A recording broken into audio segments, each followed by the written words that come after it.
Hi everybody, welcome back to Old Timer Noob Plays Silver Bayonet. Today I'll be starting a playthrough of scenario number 7, Operation Tanfong 7, or Tanfong 7. I'm not sure how to pronounce that. This is the last scenario that uses the standard sequence of play. Scenarios 8 through 11 use the advanced sequence of play. This is also the last scenario in the suggested sequence of play for learning how to play with increasing complexity. I haven't decided yet if I'm going to try to make videos for scenarios 8 through 11 because I'm not sure how well I can play them solitaire, but I'll check it out later. Here's the map we'll be playing on with the initial setup already on the board. I'll show you the order of battle. We're going to have some new counters involved in this scenario, and I'll talk about them briefly before we use them, but I don't think it's going to change the gameplay too much, but we'll see. So both sides have their initial units on the board. There are reinforcements only for the Arvin throughout the scenario here, but we start with the familiar 1st Company of the 3rd Armored Cav, Arvin, and then 4 battalions of the 1st Arvin Airborne Division. It's interesting to see when you look at these numbers, these Arvin battalions are only as strong as 2 American companies each. And then, of course, we have Colonel Trong, who is going to impart some special abilities in this scenario. And here's what he's going to do.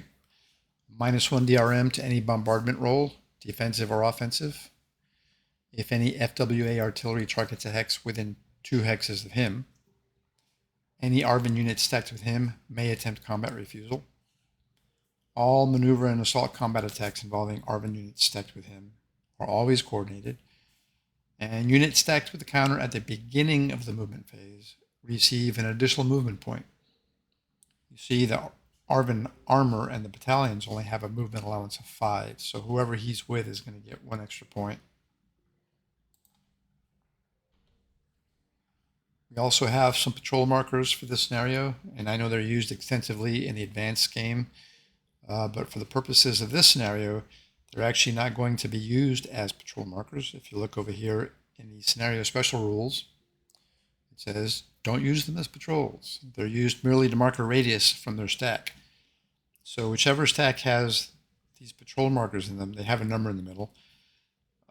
These units aren't allowed to move unless a Pavin unit enters a hex within this radius as a result of movement, retreat, or combat refusal.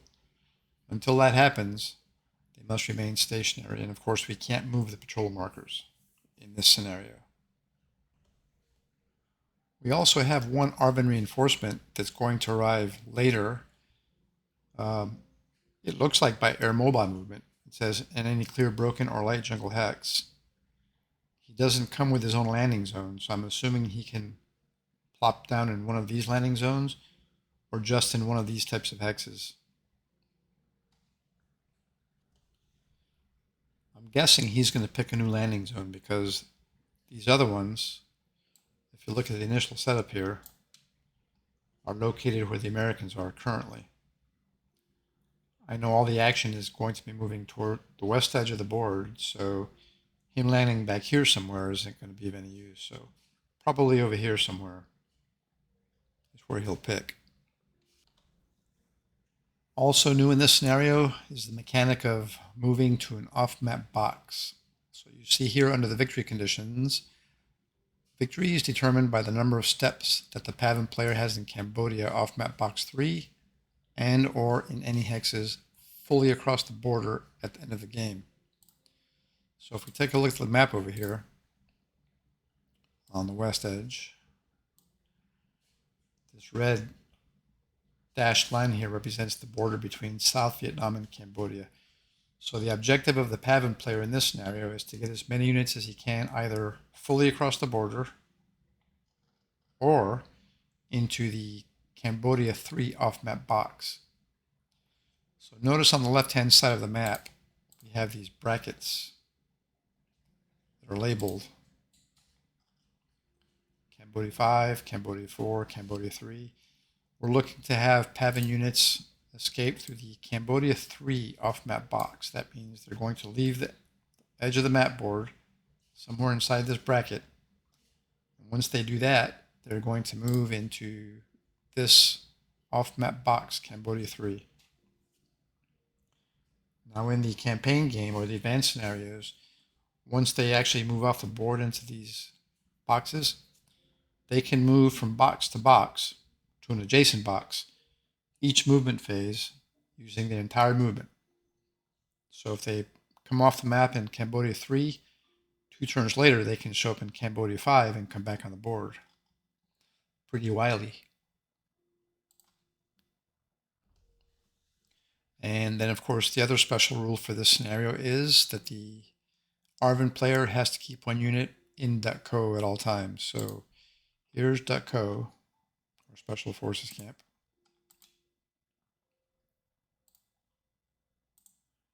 So one of these units must remain in here at all times. But they can move, unlike the Americans, who are tied to their hexes until a PAVN player comes within range. This scenario begins on game turn 31 on the turn track and ends on game turn 38. Also, don't forget that if you ever forget some of the nuances of the special units, you can always go to the crib sheet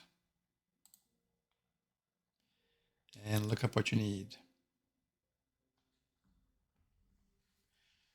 It's interesting to see that for the advanced game anyway, the various patrol markers, here's one for the American Cav units. Delta Force has its own and the CADG has their own. They all have slightly different variations of their requirements. Some are the same, but they have a couple of nuanced differences. So I think that covers everything for the setup and explanation. And we'll get started with turn number 1, which begins with the FWA player. Coming up soon. So we get started with the initial phase of the FWA turn. Air points have been set to 10. FWA gets 10 air points each turn, this scenario. No reinforcements to be received, so let's do some movement. Remember the American units, or the units to the west and the south here, are anchored in place until the PAVN player moves within a certain radius. But we can move the ARVN units in .co.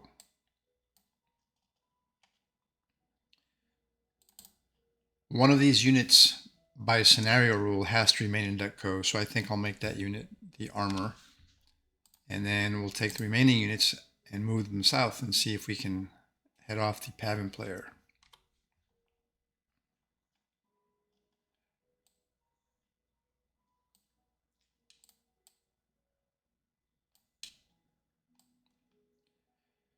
It's 1 movement point per road hex, and it's also 1 movement point per town hex. So there's 1, 5, and everybody stacked with Colonel Trong gets an extra movement point, so we can go 1 more hex. Now we're overstacked here. We've got 4 stacking points, or 12 stacking points, and the max is 4. But we're not in combat yet, so I'm not too worried about that. We're going to split these guys up in the next movement phase. They should be okay. All right, that takes care of the movement phase. Now comes combat declaration. There won't be any, but we will have offensive bombardment.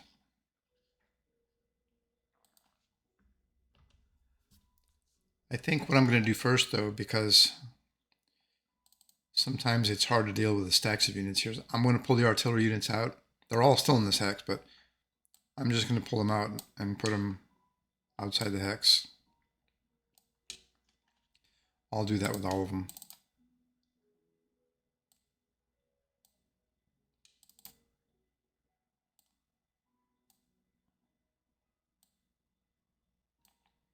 They're just easier to fire this way and keep track of. On Vassal anyway. In real life I leave them in the stack. In addition to the artillery, we have 10 air points. So I think I'm going to start up here. I'm going to allocate all 10 air points this turn to this mortar unit hex.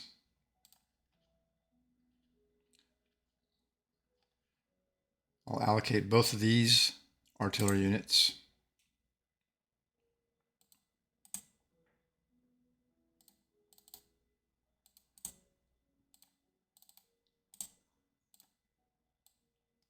To this leading Pavin hex.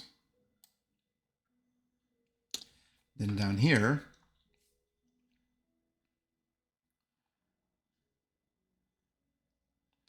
I will allocate these 2 units.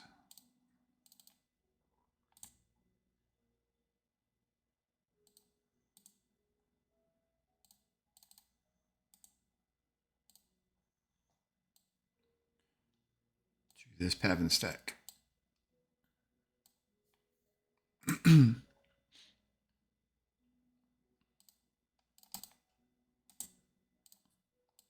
And he'll bombard there. Oops. There you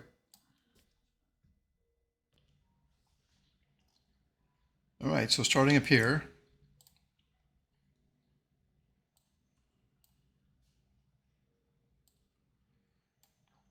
with the 10 air points, the Pavin does not have enough steps adjacent to conduct air defense, so we'll just go straight to the bombardment table. We'll be rolling on the 10 to 12, I'm sorry, down here, bombardment table. The 10 to 14 column, we will have a die roll modifier because we don't have any friendly units adjacent to the hex being bombarded. So on the 10 column with a +1 modifier. 3 + 1 is a 4. We get a 3. The TDV of this hex is a 3, so that's 1 step loss for the Pavin player. Now we're not tracking step losses as victory points in this scenario. Move this back over here. All right, let's move on to the next bombardment. There is no ADF against artillery fire, so we'll just start here. We have 8 bombardment points. We'll still have the +1 modifier. 1 + 1 is a 2 in the 8 column. That's a 3. Divided by the TDV of 3 is 1 step loss and 1 fatigue.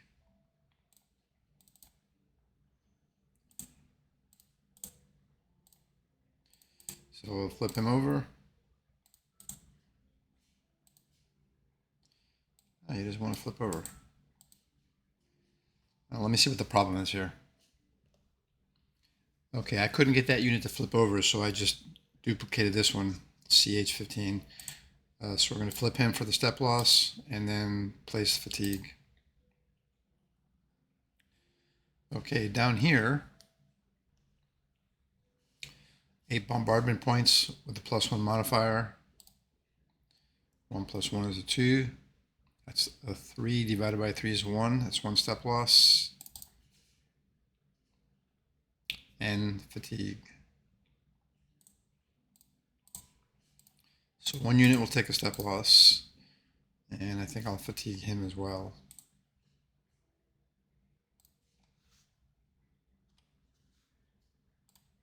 Put him on the bottom. Okay, then we have 4 bombardment points with a +1 modifier. 5 + 1 is a 6. 1 divided by 3 is a fraction, no effect. That was relatively effective for bombardment. There is no combat declaration, so there's no combat reaction and no combat to resolve. So that's the end of the FWA half of turn number 1. Let's move on to the Pavin half. There are no reinforcements, so we'll go straight to the movement phase. I'm going to try to move these units, the NVA units, without activating the Americans in this hex over here. So as long as I can stay out of this hex and this hex, I should be okay.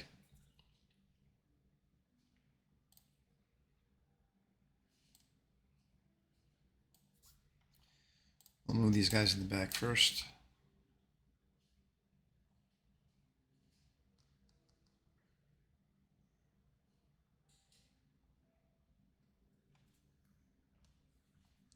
No, I think I'll start with these guys over here first.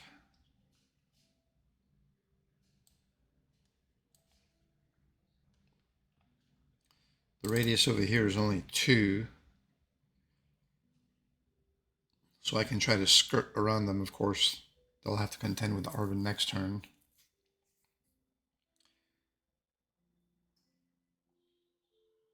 We'll start with this guy here. No, this guy.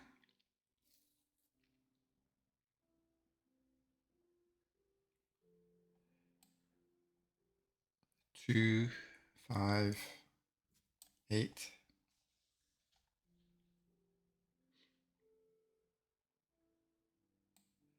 2, 5, 8.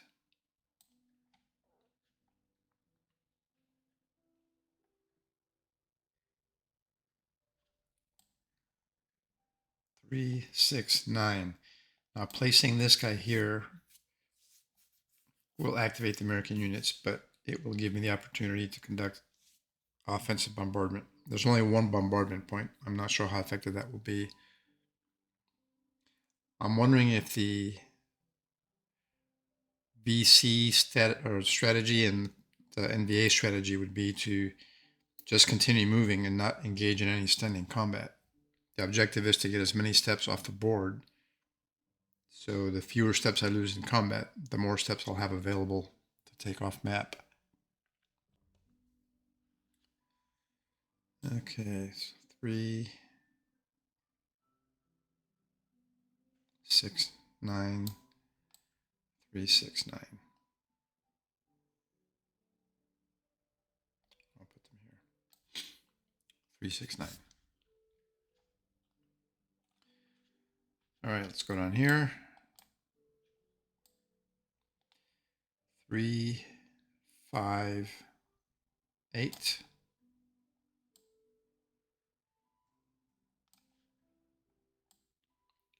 2, 5, 8. 3, 6, 9.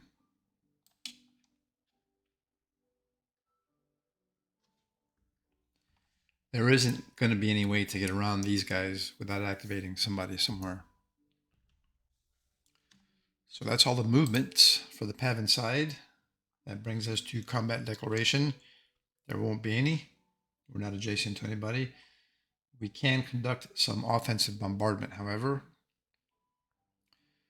We have this mortar here that is 3 hexes away, but he has a range of 3. So we can conduct offensive bombardment on this hex. And with this mortar up here, we can do the same thing.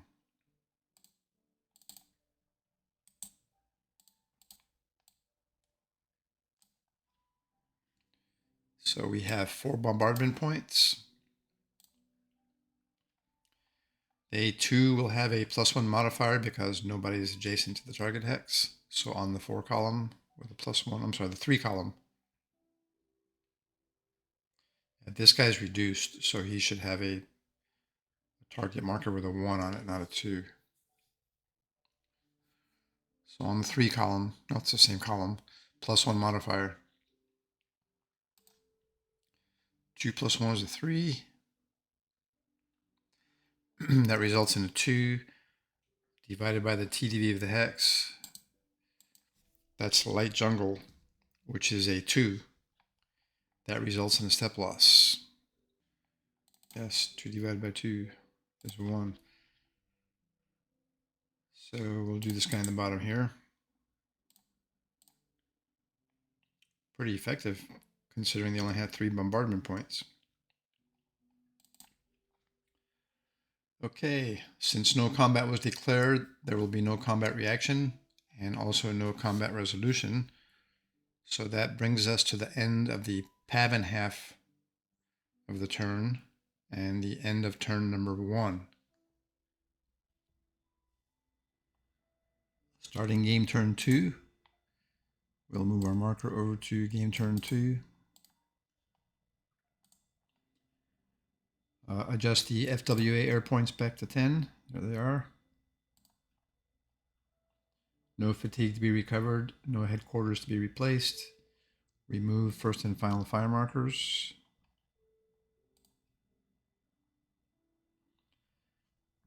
And it dawned on me at the end of the last turn that I didn't take advantage of this extended movement rule.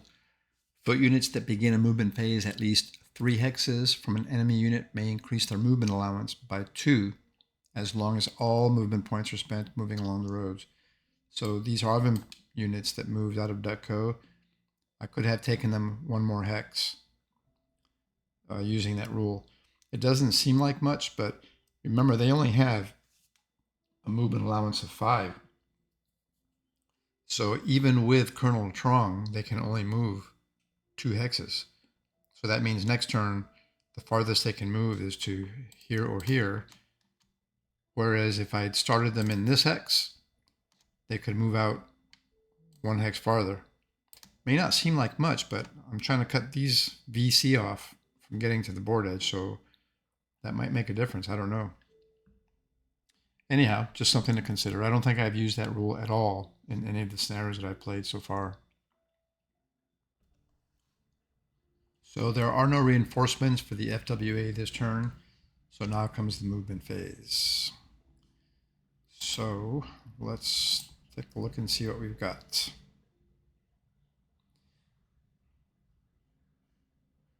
I think the best way to hinder the VC here is to put myself in a position where it costs them extra movement points.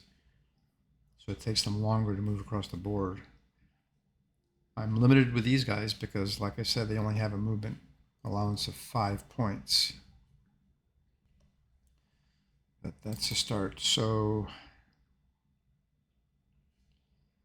I'll take Colonel Trong and one of these units.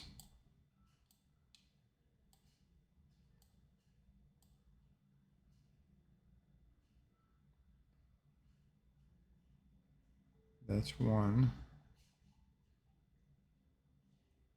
4, and they can't move any further because even with Colonel Trong, they only have 6 movement points. And it would cost another 3 to go in any other hex.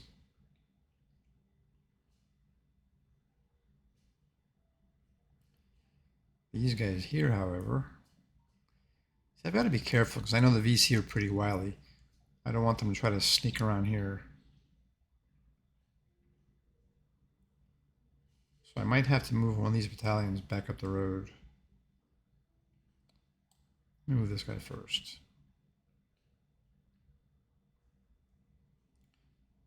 2,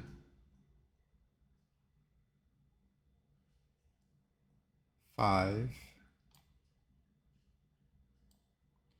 2, 5,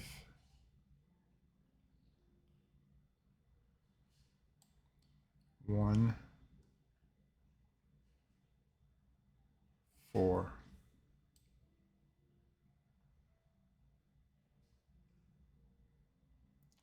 Again, I'm not a tactician. I don't know if there's a better way to play that, but that's what I'm going with. For the Americans, I have 3 companies, one of which is reduced. So I think I'll leave the reduced guy in the hex with the artillery units. Remember, these 2 guys are actually in this hex.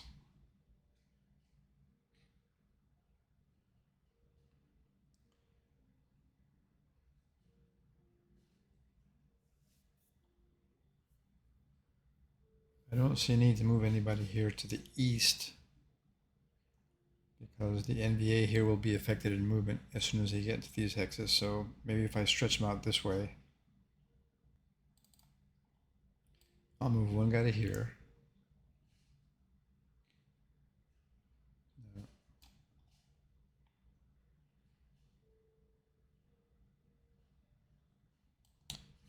Here.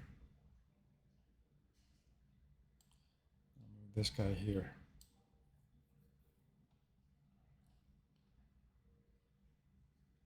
All right, so if I can force these guys, these NVA, to go around me here.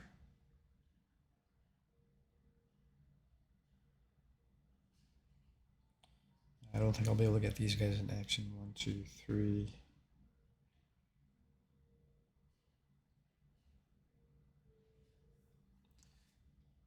And that won't keep them from moving around. I'll have to keep adjusting this guy out. All right, so that's it for movement for the FWA player. Combat declaration.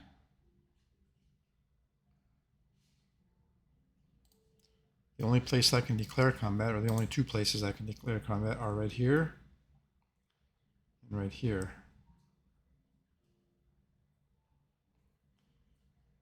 Here seems like a good place.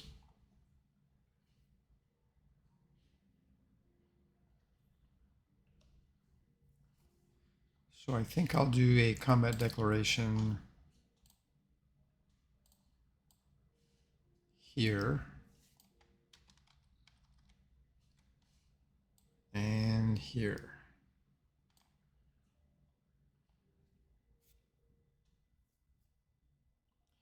Now for offensive bombardment,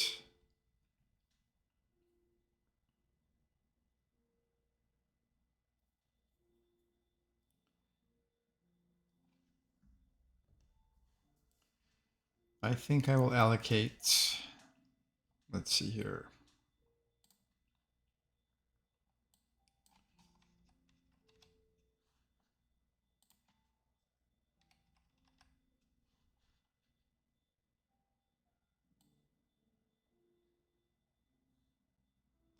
Five points to here, which will leave me with 5.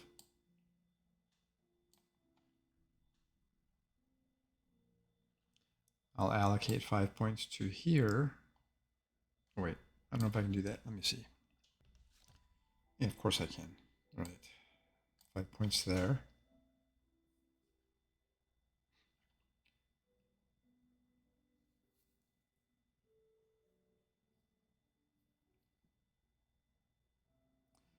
Over here, I will allocate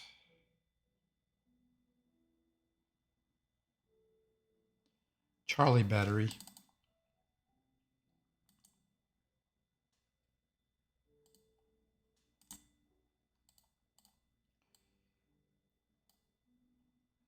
To there, and Bravo battery to, or battery B to here.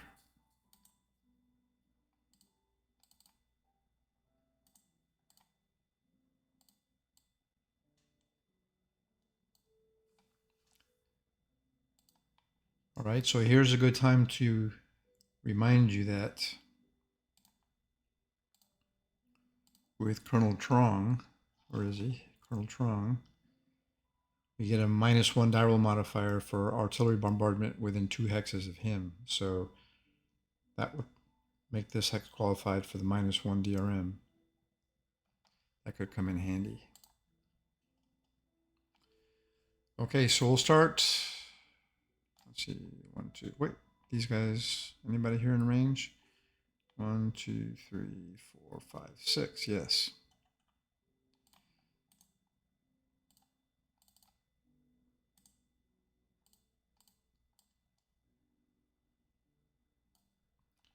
Remember, this artillery unit is actually in this hex. 1, 2, 3, 4, 5, 6. So he's in range. These guys, 1, 2, 3, 4, 5, 6, 7. I will allocate them to fire on this hex.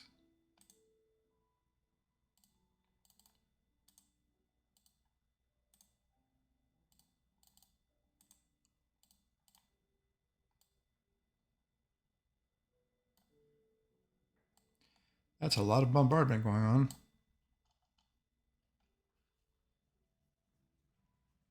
Sorry, everybody. It looks like I hit the stop record button there by mistake, and you missed out on the bombardment on these 2 hexes, the air points. There was no effect here, and there was a result of a fatigue here. So now I'm going to continue with the offensive bombardment. My apologies. All right, so over here we have a bombardment value of 4, but we get the -1 modifier for being within 2 hexes of Lieutenant Colonel Trong. So on the 4 column, 5 minus 1 is a 4. That is a 2. but he's in a TDV of 3 hex, so that's going to be no effect.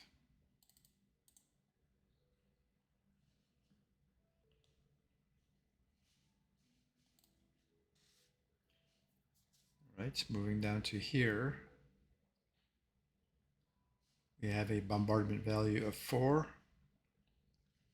but nobody is adjacent, so we'll be on the 4 column with a +1 die roll modifier. 3 + 1 is a 4. That's a 2. Divided by the TDV of 3 is no effect.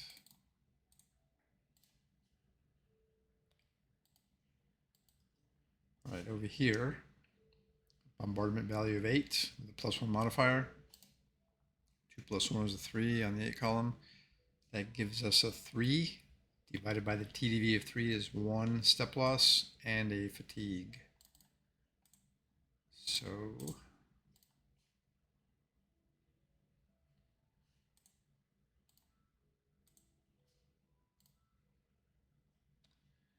right, and then the last one, we have a bombardment value of 4 with a +1 modifier.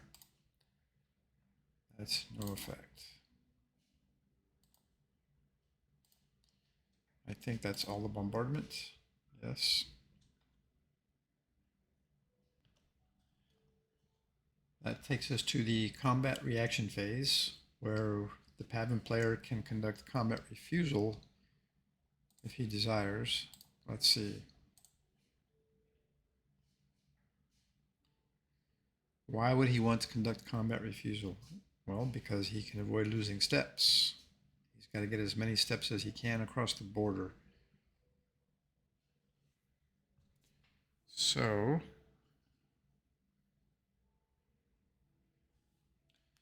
we'll start with these guys, the VC. They can roll the die, subtract their TDV of 3 from the die roll, and they have to roll 4 or less to succeed.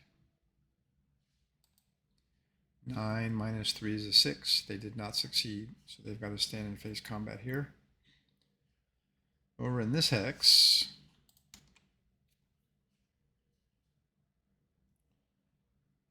also a TDV of 3, but their ER value is a 1. I guess it could happen, equal to or lower than their ER rating. So look at that. They succeeded, so they can do combat refusal. Now, the only hexes they have available to them, with the exception of this one, are in an enemy zone of control. So remember with a Pavan player, they can do combat refusal into a hex in an enemy zone of control. However, their first choice must be to a non-zone of control hex, which would be this one here. Right? Anywhere else that'd be in zone of control. So we'll have to move this guy back to here for combat refusal. That means that this assault marker goes away. And then this unit can move into this hex. Do I want to do that? Let me see. Yes, I think I will, because if need be, I can always bolster him with one of these battalions.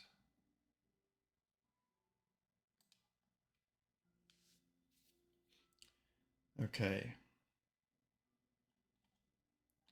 That's it for combat refusal. Defender reaction. Well, that brings us to an interesting point here with this hex. Because we have units in an adjacent hex, under certain conditions, they could move a unit from here to here, but they can't because this hex consists of 2 fatigued units and the mortar that just conducted combat refusal. And the reason they can't do combat reaction is because, as it says here, a unit that has refused combat in the immediately preceding combat refusal step cannot react. So that means the mortar. And then, of course, fatigued units can't react. And the only other 2 units in this hex are both fatigued, so they will be of no help to the VC in this hex. So now it's time for combat resolution. All right, if Colonel Trong were in this hex that the assault is being conducted from, then the attack would be coordinated. But since he's not, we have to roll against the nominal value of 5 for the Arvin player. And he succeeded. There's no maneuver combat, so first the defender can allocate and resolve artillery. And he does have this mortar unit that just refused combat. I wonder if he can participate in this. Let me go look that up. I'll be right back.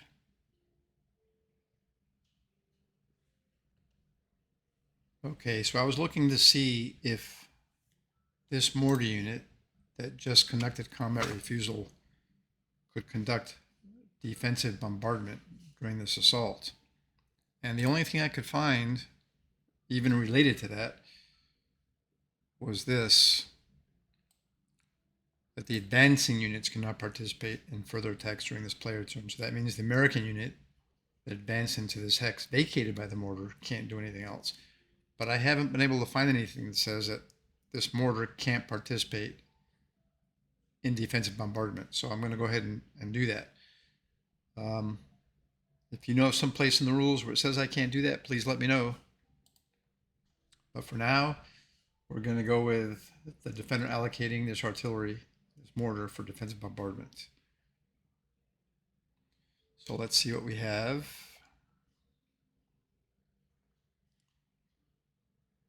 He only has a bombardment strength of 1. So we'll be on the 1 column.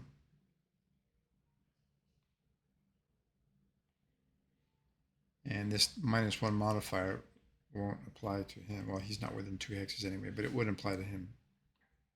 All right, so on the 1 column. And wouldn't you know, with 1 bombardment point. All right, he rolls 1, which is a result of 2. And the TDV in this hex is, well, for the attacker, it's always a 2. So that's 1 step loss, but there's no fatigue in defensive bombardment. Fatigue unit, the target hex during offensive bombardment. This is defensive, so it's just going to be 1 step loss.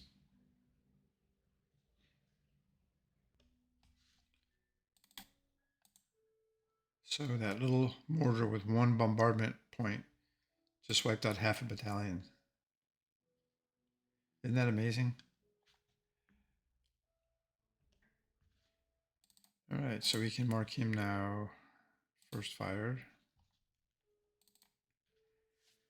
And now the defender gets to roll first on the assault combat table. So the VC have a total of 6 defensive strength points here. Let's see if there are any modifiers. No. So on the 6th column,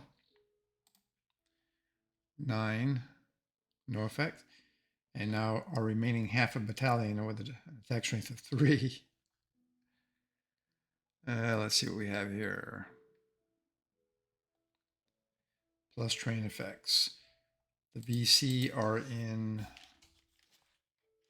Forested Hill,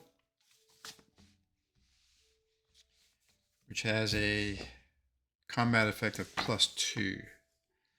So on the 3 column with a +2 modifier. 1 + 2 is a 3. 1 step loss. Now we'll roll again against the ERs to see if there's going to be a second round of combat. For the FWA, it's a 4. No. For the VC player, also a 4. Yes. So they'll be rolling this time on the 5 column. Same as before, same column. No modifiers. 3. 1 step loss. That is unbelievable. These two little rinky-dink VC units just wiped out an entire ARVN battalion. And even though we said these ARVN battalions were just about the strength of two American companies, think about it. Two little VC companies wiped out the equivalent of two American companies, with one of them being reduced already. Incredible. All right, that was the only declared combat on the board, I believe. Left to be resolved. So that ends the FWA half of turn number 2. We'll flip that. And now we'll start the PAVN half. No reinforcements. So now comes movement. Over here,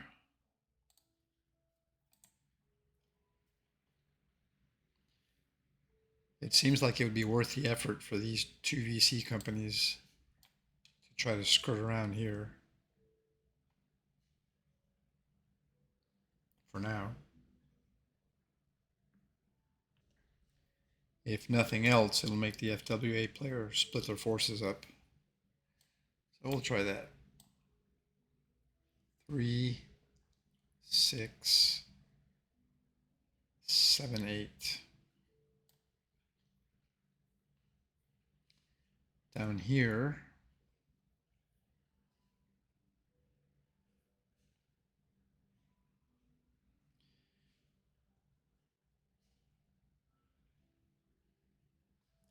unless I move off in this direction, it's going to cost them 1 extra movement point for every hex they move into,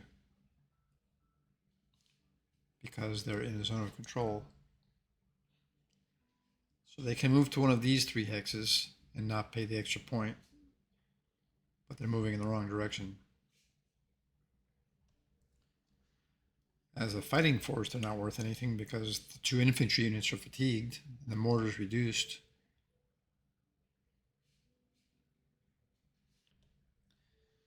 Well, I'm pretty certain if I stay anywhere in this neighborhood, there's a good chance of getting wiped out in the next couple of turns. So I think I'm going to follow the lead of these units and head off in this direction. It is only turn 2. We have 8 turns to get to the side of the board. We'll see how that works. 1, 2, 3. It doesn't cost me anything extra because my first hex moved into is not in the zone of control. So that's 3,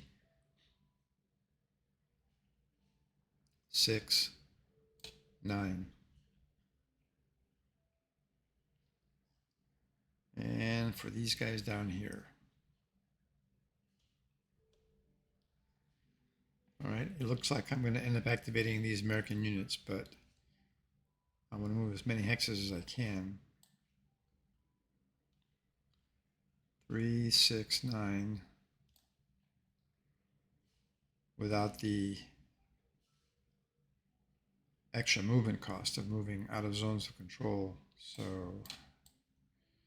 3, 6, 9.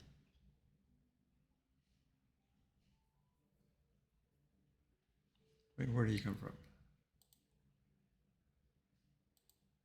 Oh, I didn't mean to leave him behind. Okay. 3, 6, 9. And 3, 6, 9.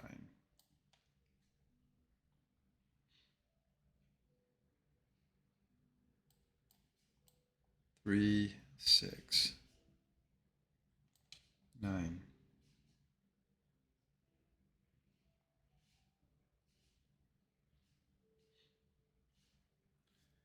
Okay, I think that's all the movement for the PAVN player. There is no combat declaration. Let's see if he wants to conduct any offensive bombardment.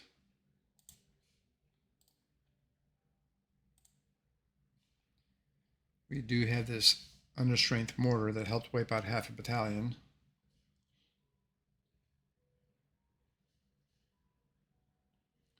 So he'll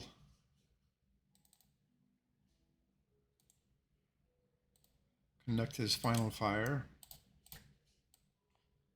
here. does have a range of 2. And is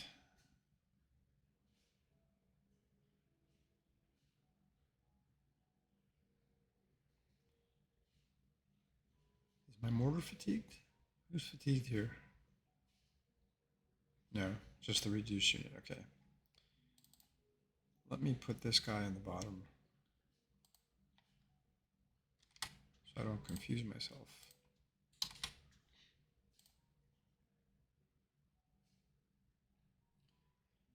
Okay. So this mortar here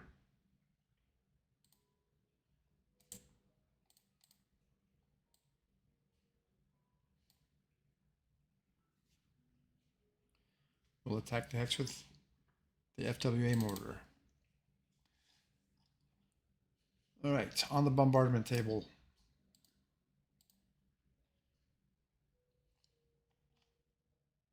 No modifiers.